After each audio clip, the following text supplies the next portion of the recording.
Oh, good morning, everybody. Distinguished guests, Mr. President, or should I say Mr. OK, and members of the community and members of this temple. I'm obviously delighted to have been invited here. We just border on another borough here, so just by the skin of the teeth we've been invited because it could have been better than Hatfield, but we are in fact Hertfordshire. And I'm delighted to be with you to share your 10-year celebration. I passed this establishment on the main road outside, on the Cubans main road, many times, and often wondered what happens in that place. You know, it must be hundreds of times, and I've never known, and here I am today learning more in the last sort of 15-20 minutes that I've learned 100 times passing it. So it just proves that one has to get involved in things to learn about other situations in life. I mean, this country prides itself on religion, we're very diverse, and one of our precepts is freedom of worship, which is very important. It brings people together, not just of this faith, but all faiths. We have interfaith meetings, and as long as everybody gets on okay, that's all we wish for, that's all we pray for. In fact, when I got my briefing notes, we get a note to say what you expect us to do. And I was very disappointed because it said no duty, which meant I'm not going to speak.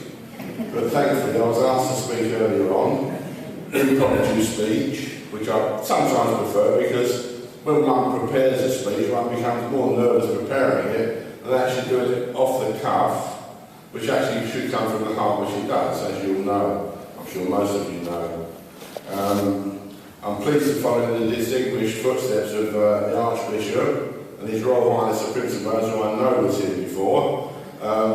As Mayor, I'm actually the Queen's representative when Her Majesty is not in the borough, so I feel privileged to hold this position instead.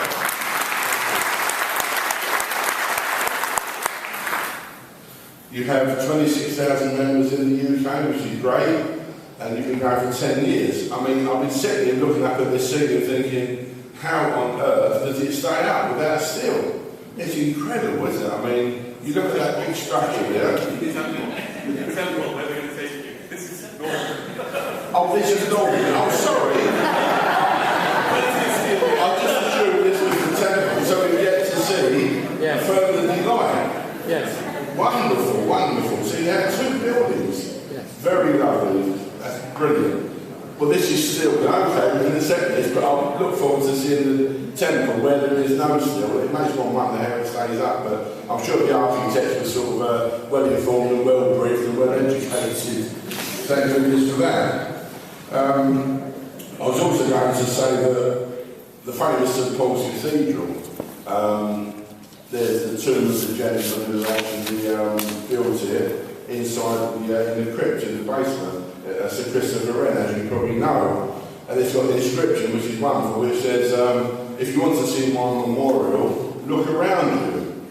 And looking around here, also the temple, which I haven't seen yet, that is your memorial, not just people who passed away, but people who are here and people who are yet to come. I've actually looked at your precepts. I did look at those last night, and they're brilliant precepts.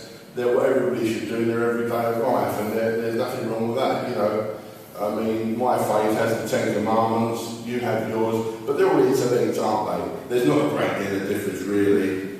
And the gentleman from Carolina who spoke, impressively, when he sort of summed it up in one sentence, I suppose if I summed it up, I would say, if we regard each of our person as a temple, we are the temple, and what we practice in the temple, we should actually take it out in the wide world so we become a walking temple. And that's my answer to what the gentleman said.